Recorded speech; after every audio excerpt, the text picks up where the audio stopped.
வணக்கம். Welcome to life horoscope. வக்ரசனி பெயர்ச்சி பலன்கள். இது பெயர்ச்சி கிடையாது, வக்ரசனி. வக்ரசனின்னா ஏற்கனவே சனி பெயர்ச்சி நடந்திருக்கு. அது வருஷம் வருஷம் வக்ரம் அடையும். 4.5 மாதம் எப்பவுமே சனி வக்ரம் அடைஞ்சால் 4.5 மாதம். இந்த முறை ஜூன் மாதம் 29லிருந்து நவம்பர் மாதம் 15ஆம் தேதி வரைக்கும். So July, August, September, October, November 15 கிட்டத்தட்ட 4.5 மாதம். June 29 starting. வீடியோ தயவு செஞ்சு என்னுடைய தாழ்மையான வேண்டுகோள் ஃபுல்லாக பாருங்கள். எல்லா வீடியோலையுமே ஒரு ஓப்பனிங்கில் ஒரு இன்ட்ரடக்ஷன் இப்போ நான் சொல்கிறேன். அது எந்த வீடியோ பேச போகிறேன், அது எவ்வளோ நாள் என்னன்றது டியூரேஷனை பற்றி பேசுகிறோம். வீடியோட எண்டில், அதாவது உங்கள் ராசியை முடிஞ்ச உடனே அதை பற்றின விளக்கங்களை கொடுக்குறோம். இந்த சனி வக்ர பயிற்சி எப்படி உங்களுக்கு பொருந்தும், ராசிக்கு பொருந்துமா, லக்னத்துக்கு பொருந்துமா, எப்படி உங்கள் பர்த் சார்ட்டை கனெக்ட் பண்ணி பார்க்குறது, எல்லா கிளாரிட்டியும் கொடுக்குறோம். ஃபுல் வீடியோ பார்த்தீங்கன்னா உங்களுக்கு புரியும். ஸோ தயவுசெய்து என்னோட தாழ்மையான வேண்டுகோள், சப்ஸ்கிரைப் பண்ணாதவங்க பண்ணிக்கோங்க. உங்கள் நண்பரோட ஒருவரோடு ஷேர் பண்ணுங்கள். அஸ்ட்ராலஜி தொடர்ந்து நான் பண்ணுறதுக்கு ஒரே நோக்கம், இது வந்து ஃபோர்காஸ்ட் பண்ணுறோம். அடுத்தடுத்து இது நடக்க போகுது, நிகழ்வு நடக்க போகுது. அது எப்படி நம்ம லைஃப்பில் இம்பேக்ட் பண்ணோம், என்னென்ன சேஞ்சஸை கொடுக்கும். நான் சொல்கிற மெசேஜ் லைஃப் கிடையாது. நான் சொல்கிற மெசேஜ் உங்கள் லைஃப்பில் சின்னதாக ஏதாவது ஒரு நல்லது அல்லது ஒரு கெட்டது நல்லது இதெல்லாம் கலந்தது தான் வாழ்க்கை. அதில் ஏதாவது ஒரு மாற்றங்களை செய்ய முடியும், இல்லை கொஞ்சம் சேஃபாக இருக்க முடியும், இல்லை அந்த டைமை அவாய்ட் பண்ண முடியும், இல்லை அந்த டைமை ஆக்டிவேட் பண்ண முடியும். அதோட நம்பிக்கையில் தான் அதை கொடுக்குறேன். ஸோ தொடர்ந்து கொடுக்கறதுடைய நோக்கம் இதுதான். ஸோ தொடர்ந்து லைஃப் ஹாரோஸ்கோப்பை ஆதரிச்சதுக்கு என்னுடைய மனமார்ந்த நன்றி. இப்போ நம்ம டீட்டெயிலாக பார்ப்போம். கடகராசி. ஏற்கனவே வந்து நம்ம ஒரு கிளியரான வீடியோ பார்த்தோம். கடகம் அப்படிங்கிற ராசிக்கு சனி வந்து ஒரு யோகக்காரகன் கிடையாது. Is not a favourable planet. எப்போவுமே ஒரு அன்ஃபேவரபிள் பிளானட் எடுத்துப்பான். கடகத்துக்கு பேசிக்காக வந்து சனி வந்து அந்த பார்ட்னர்ஷிப் பற்றி பார்க்குறது. பர்சனல் லைஃபாக இருக்கட்டும், பர்சனல் லைஃப் ஒருத்தருக்கு நல்லா இருக்குமா நல்லா இருக்காதா கடகத்தில் பிறக்கிறவங்களுக்குனா அந்த சனி தான் டிசைட் பண்ணுவார். சனி நல்லா வந்துட்டாருன்னா சேஃபு, சனி சரியாக வரலாம் பர்சனல் லைஃப்பில் ஏதாவது ஒரு சோதனை கொடுத்துருவார். அப்போ கடகத்துக்கு இந்த வக்ர காலம் என்ன யூஸ்ஃபுல்லாக இருக்குமா யூஸ்ஃபுல்லஸாக இருக்குமா? கண்டிப்பாக கடகத்துக்கு தான் யூஸ்ஃபுல்லாக இருக்கும். நேரடியே ஒரு வீடியோவில் கிளாரிட்டி ஒன்று கொடுத்தேன். கேந்திராதிபதிகளாக அசுபர்கள் வந்துட்டு அவங்க வந்து வக்ரம் அடைஞ்சிட்டாங்கன்னா, அதுலேயும் கேந்திரத்திலே இருந்துட்டாங்கன்னா அதுதான் வந்து யோகம் அப்படின்னு ஒரு கேல்குலேஷன் இருக்குது. அந்த வகையில் கடகம் அப்படிங்கிற ராசியை பொறுத்த வரைக்கும், கடகம் அப்படிங்கிற லக்னத்தை பொறுத்த வரைக்கும் சனி வந்து 1, 4, 7, 10 உள்ள விழுறாரான்னு பார்க்குறோம். 1, 4, 7, 10 சனி வரார். பட் இப்போ பொசிஷன் எங்கே இருக்காருன்னா 8th ஹவுஸில் இருக்கார். 8 சனி, அதாவது கடகத்துக்கு 8ஆம் இடத்துல சனி வக்ரகதி. வக்ரகதி வந்து 8ஆம் இடத்துல இருக்கிறது நல்லதா? உண்மையிலே நல்லது. கடகத்துக்கு ரொம்ப நல்லது. இப்போ தான் கடகத்துக்கு உண்மையிலே ஆக்சுவல் குட் டைம். அதாவது அஷ்டம சனிலையும் சிறிது காலங்கள் கொஞ்சம் நன்மைகள்லாம் நடக்குது அப்படின்னா அது இந்த வக்ர காலமாக நீங்கள் ஃபிக்ஸ் பண்ணிக்கலாம். எப்படின்னு நான் சொல்கிறேன். குரு உங்களுக்கு எங்கே இருக்கார்? கரெக்டாக 11th ஹவுஸ், லாபகரமான இடத்துல குரு. குரு வந்து ஃபேவரபிள் பிளானட். அவர் 11ல் வந்திருக்கார். நல்ல இடம், அருமையான இடம். ராகு கேது தோஷம் இல்லாத இடம், எங்கேயுமே ஒரு இடையூறு இல்லை. இன்னும் சொல்லப்போனால் 3 and 9 ஒரு நல்ல காம்பினேஷன் இருக்காங்க. ஸோ குருவும் நல்லா இருக்கார், ராகு கேதுவும் நல்லா இருக்காங்க. இருக்கிற ஒரே தொந்தரவு உங்களுக்கு சனி மட்டும்தான். 8ஆம் இடத்துல இருந்துட்டு எதையாவது தடை பண்ணி போராட வச்சிருக்கு. இப்போ வக்ரம் அடைகிறார் பாருங்க. ஜூன் 29, நவம்பர் 15 முடியும். 4.5 மாதம் இருக்கும். இந்த 4.5 மாதம் சனி வக்ரமாக இருக்கும்போது என்னென்னா உங்களுக்கு வந்து இதுதான் ஒரு டைலாக் இருக்குது. என்னென்னா கெட்டவன் கெட்டிடில் கிட்டிடும் ராஜயோகம். கெட்டவன் கெட்டிடில் கிட்டிடும் ராஜயோகம். ஸோ ஒரு கெட்டவன் கெட்டு போகிறான் அப்படின்னா வக்ரம் அடையும் போது அவன் தன்னோட சக்தியை வந்து திடீர்னு ஒரு மாதிரி ஓவர் அக்ரெசிவாக, ஓவர் எனர்ஜியாக, சம்டைம்ஸ் அவனே கூட அவனுக்கு எடுத்துக்கிற மாதிரி ஒரு இடத்துல பொசிஷன் ஆகுது. இந்த இடம் வந்து உங்களுக்கு ஆதாயத்தை கொடுக்கும். அப்போது கடகத்தில் நிறைய பேர் கேட்ட கொஸ்டின், குரு 11 வந்துட்டார், இந்த வேலையே இல்லாமல் இருக்கும். நிறைய கமெண்ட்ஸ் பார்த்தேன். வேலையே இல்லை, வேலை இல்லாமல் கஷ்டமாக இருக்குது, பொருளாதார கஷ்டமாக இருக்குது, வேலை கிடைக்குமா கிடைக்காதா, வருமானம் இருக்குமா இருக்காதா, கடன் ஆகிடுமா, சேவிங்ஸ் எல்லாம் கரைஞ்சிட்டு போய் இப்படி ரொம்ப புலம்பிருந்தீங்கன்னா இந்த வக்ர காலம் உங்களுக்கு சரியான காலம். பலன் கொடுக்கறதுக்கு சூப்பர் டைம். இந்த டைமில் செய்கிற முயற்சி, ஏன்னா மற்ற எல்லா பிளானட்டும் மந்த்லி மூவ்மெண்ட் தான். சூரியன் எப்படியும் ஆல்டர்னேட்டிவ் மந்த்ஸ் உங்களுக்கு ரொம்ப ஃபேவராக இருக்கும். சம்டைம்ஸ் 3-4 மாதம் தொடர்ந்து ஃபேவரான சைடில் இருக்கும். சுக்ரன் புதனில் உங்களுக்கு புதன் வந்து எந்த வகையிலையும் பெருசாக யோகத்தை தரப்போறதில்லை. அவரை பற்றி கண்டுக்க வேண்டாம். சுக்ரன் மட்டும், அதுவும் பொருளாதாரத்துக்கு. குரு ஃபஸ்ட் கிளாஸாக இருக்கார். எப்படியும் அடுத்தடுத்து நகர்வுகளை செவ்வாயை பேஸ் பண்ணி பார்க்கும்போது ஜூனில் செவ்வாய் மேஷத்தில் இருக்கும், அப்புறம் ரிஷபத்துக்கு தான் வரும். அதுவும் உங்களுக்கு 11th ஹவுஸ். குருவோட செவ்வாய் வர இணையும். ஒரு நல்ல காம்பினேஷனில் இருக்கீங்க. எனக்கு தெரிஞ்சு வக்ர காலம் சனியுடைய காலம். கடகத்துக்கு ஒரு பொற்காலம், கடகத்துக்கு ஒரு வளர்ச்சியை கொடுக்கக்கூடிய நல்ல காலம், கடகத்துக்கு ஒரு இனிமையான காலம். அந்த மாதிரி ஒரு அமைப்பில் இந்த சனி இருக்குது. என்னென்ன பண்ணுவார், என்னென்ன ஆங்கிளில் என்னென்ன எதிர்பார்க்கலாம் அப்படி ஏதாவது இருக்கா? மெயினாக வேலை விஷயம் தாங்க. ஃபஸ்ட்டு ஜாப் மேட்டர் தான். ஜாபு பிஸ்னஸில் யாருக்கெல்லாம் வந்து ரொம்ப தொய்வு இருக்கோ, ரொம்ப டல்லாக இருக்கும், ஒன்றுமே இல்லை, அப்படியே ட்ரை ஆகிடுச்சு, சடனாக டவுன் ஆகிட்டோம், சடனாக ரொம்ப லோ ஆகிட்டோம், கடக லக்னத்தில் வேற பிறந்துட்டோம், இந்த மாதிரி இருக்குது, ரொம்ப மோசமாக இருக்குன்னா அதுக்கெல்லாம் ஒரு விடிவு காலத்தை கொடுப்பார். சனியுடைய பார்வை வந்து உங்களுக்கு தனஸ்தானம் 2ஆம் இடம். தேவையான பொருள், கடன் இருக்கா, கடனுக்கு பணம், கடன் நிவர்த்தி பண்ணணுமா, தேவையான வருமானம் எல்லாத்தையும் கொடுப்பார். அந்த கொடுக்குற இடத்துல சனி இருக்கார். இதுவும் ஒரு பாசிட்டிவான விஷயம். அடுத்தது அதே சனி வக்ரகதியில இருந்து உங்களுக்கு இன்னும் உங்களுடைய ஆர்வத்தை அதிகரிப்பார். எப்படின்னா கெடுதல்லாம் அப்படியே கம்மியாகிற மாதிரி ஆகும். திடீர்னு கெட்டது கெடுதல் ஒரு மாதிரி ஒரு ஒரு ஒரு மனசு கஷ்டம், ஒரு வருத்தம், ஒரு மாதிரி ஒரு கான்ஃபிடன்ஸ் திடீர்னு குறைஞ்ச மாதிரி அதெல்லாம் இப்போ சரியாயிடும். இப்போ சரியாகிற மாதிரி வரும்போது உங்களுக்கே ஒரு செல்ஃபாக ஒரு பூஸ்ட் பண்ணுவீங்க. செல்ஃபாக நல்லா ரொம்ப டெவலப் பண்ணிப்பீங்க. ஒரு செல்ஃப் கான்ஃபிடன்ஸ் அதிகரிக்கும். பாசிட்டிவாக திங்க் பண்ணுவீங்க. பாசிட்டிவாக முயற்சி எடுப்பீங்க. எல்லாமே ஓரளவுக்கு ஒரு நல்ல பலன் அப்படின்னு நம்ம எடுத்துக்கலாம். அப்போது இந்த வக்ர காலம் கடகத்தை பொறுத்த வரைக்கும் வரம் தரும் காலம். கடகத்துக்கு இது வரமான காலம்.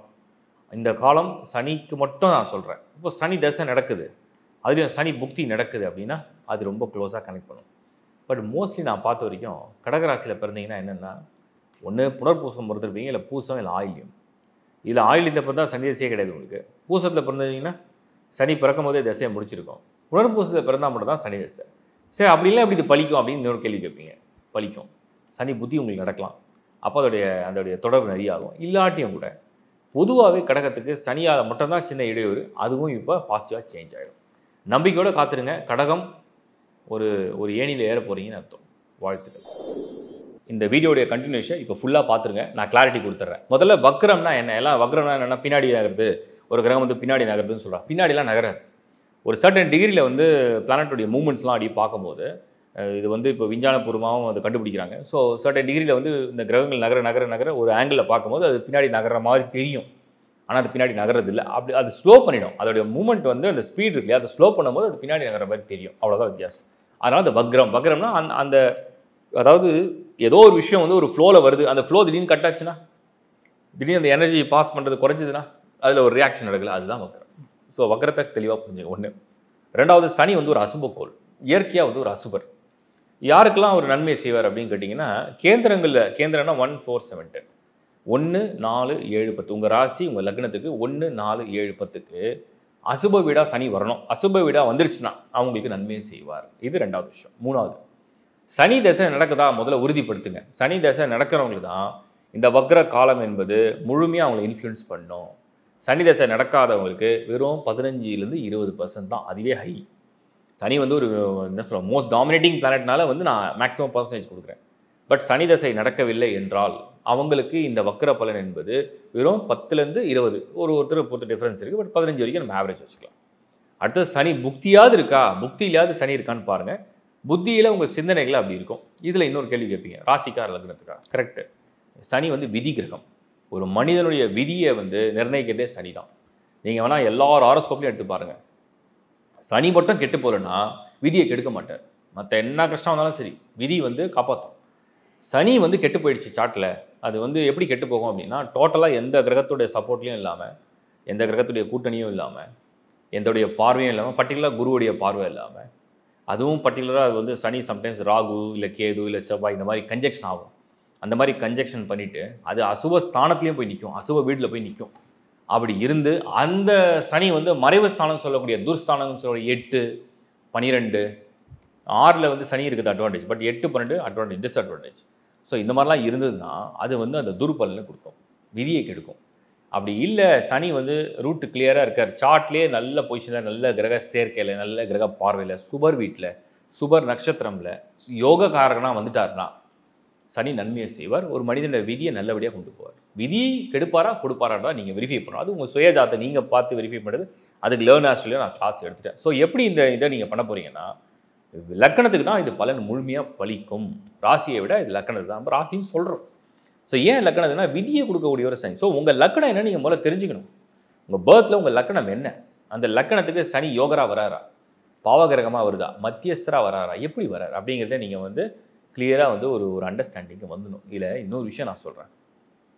நீங்கள் சனி மட்டும் பார்த்தீங்கன்னா, அதாவது இரட்டைப்படை வீடுகளுக்கு அதிபதி, எப்படி பார்த்தாலுமே சனி ஆல்மோஸ்ட் எல்லா ராசிக்கும், அதாவது எல்லா லக்னத்துக்குமே ஏதாவது ஒரு நன்மையை செய்யக்கூடிய ஒருவர். நீங்கள் உதாரணத்துக்கு எடுத்து பாருங்கள், மேஷத்துக்கு 10ஆம் இடமான தொழிலை நிர்ணயிக்கக்கூடியவர். ஸோ முக்கியமான விஷயத்துக்கு வரார். ரிஷபத்துக்கு யோகக்காரனே அவர் தான், அதிர்ஷ்டத்தையே அவர் தான் கொடுப்பார். அதே மாதிரி மிதுனத்துக்கு அவர் பாக்கியாதிபதி, 9th house லார்டு, அதே 8 கோடி தான் வரார். பட் ஆனால் பாக்கியாதிபதி. கடகத்துக்கு ஒட்டே சொல்வீங்க, கடகத்துக்கு வந்து சனி வந்து பகையாளி, கரெக்டு தான். ஆனால் அதே கடகத்துக்கு சனி தான் கலசரக்காரகனாக வரார். வாழ்க்கை துணையை தேர்வு செஞ்சு இந்த வாழ்க்கை துணை எப்படி அமையன்றதை சனி நிர்ணயிக்க போகிறதுன்னு அர்த்தம். அப்புறம் சிம்மத்துக்கு, சிம்மம் சூரியனுக்கு சனி மகன் பகை கரெக்டு தான். ஆனால் அதே சூரியனுக்கும் அவர் தான் கலசரக்காரகன். ஸோ அதாவது அரச குடும்பம்னு சொல்கிறோம். அரச குடும்பம்னா ஒரு ராஜா ராணி அந்த மாதிரி வீடுகள் தான் சூரிய சந்திர வீடுகள். கடகமும் சிம்மமும் பார்த்திங்கன்னா அரசர்கள் சம்மந்தப்பட்டது, அரசு சம்மந்தப்பட்டது. அப்போது அந்த காலத்தில் ராஜா ராணியா அது சூரிய சந்திரர்கள். அதுக்கு நேர் எதிர இருக்கக்கூடிய தான் சனி. ஆனாலும் அந்த சனி அவர்களுக்கு வாழ்க்கை துணை சம்மந்தப்படுது. அப்போ அந்த இடத்துல ரொம்ப முக்கியமாக ரோல் ப்ளே பண்ணும். அது ரொம்ப கவனமாக வாழ்க்கை துணை தான் எவங்கவுங்க எதுக்கு கேர்ஃபுல்லாக இருக்கணும்னு சொல்கிறேன். கன்னியை பொறுத்த வரைக்கும் சனி யோகக்காரர்கள், துலாமுக்கு முழுமையான யோகக்காரர்கள். அப்புறம் விருச்சிகம் எடுத்திங்கன்னா 4 கூடியவன், 4 கூடியவன் அசுபராக வர்றார். ஒரு மனிதன் சுகமாக இருக்கணுமா சுகம் இல்லாமல் இருக்கணுமா சனி டிசைட் பண்ணுவார். அது விருச்சிகத்துக்கு. தனுசு எடுத்து பாருங்கள், குரு தானே, அதுக்கு சனி என்ன, சனி தான் உங்களுக்கு குடும்பம், உங்களுடைய தனம், அது மூலியமாக தான் கிடைக்கிது. அப்போ சனி எவ்வளோ பேர் ரோல் ப்ளே பண்ணாரு. மகரம் கும்பத்துக்கு அவங்களே தான் அதிபதி, சனி தான் லக்னாதிபதியே. ஸோ அவங்க விதி அவங்களே டிசைட் பண்ணுற மாதிரி வச்சுக்கலேன். மீனம் சனி தான் லாபம் கொடுப்பார். லாபம் கொடுக்குறாரா விரயம் கொடுக்குறாரா என்னென்னு சனி எப்படி பார்த்தாலுமே எல்லா லக்னத்துக்குமே அந்த விதியில் ஏதோ ஒன்று விளையாடுவார். அது கரெக்டாக நீங்கள் புரிஞ்சுங்க. ஸோ முதல்ல நீங்கள் கன்ஃபார்ம் பண்ண வேண்டியது சனி தசை நடக்குதா, சனி புத்தி நடக்குதா, சனியோடைய இன்ஃப்ளூயன்ஸ் எவ்வளோ இருக்குது உங்கள் பர்த் சார்ட்டில். அதுக்கப்புறம் உங்களுக்கு சனி யோகக்காரனா, உங்கள் ஜாதகத்தில் சனி யோகமாக இருக்காரா, இதெல்லாம் வெரிஃபை பண்ணி இந்த வக்ர பலனை நீங்கள் புரிஞ்சுக்க பாருங்கள். ஸோ ஒவ்வொரு ராசிக்கும் தனித்தனியாக அதில் பாசிட்டிவ் நெகட்டிவ் என்ன ப்ளஸ் என்ன மைனஸ் எப்படி அதை அட்ஜஸ்ட் பண்ணலாம் அதெல்லாம் கொடுத்துருக்கேன். அதை இந்த வீடியோ ஃபுல்லாக பார்த்தீங்கன்னா உங்களுக்கு ஐடியா கிடைக்கும். உங்கள் பர்த் சார்ட் ஜென்ரேட் பண்ணி கிளியராக பார்க்கணும்னு நினைக்கிறவங்க lifehoroscope.in அப்படிங்கிற வெப்சைட்டில் உங்கள் சார்ட்டை நீங்கள் அப்ளை பண்ணி எடுத்துக்க முடியும். அதர் சர்வீசஸ் ஆல்சோ நான் ஆட் பண்ணியிருக்கேன். அதுக்கும் தனியாக வீடியோ பண்ணிவிட்டேன். அந்த சர்வீஸ்லாம் எப்படி இருக்கணும் வீடியோ பார்த்து கிளிக் பண்ணிவிட்டு அப்ளை பண்ணிங்க. தேங்க்ஸ் ஃபார் வாட்சிங் லைஃப் ஹாரோஸ்கோப். தொடர்ந்து உங்களுடைய ஆதரவுக்கு என்னுடைய மனமார்ந்த நன்றி. மீண்டும் இதை நிறைய சப்ஸ்கிரைப் பண்ணிக்கங்க. உங்கள் நண்பர்கள் உறவுகள்லாம் ஷேர் பண்ணுங்கள். மறுபடியும் உங்களை சந்திக்கிறேன். Bye from Shankar Narayan. வணக்கம்.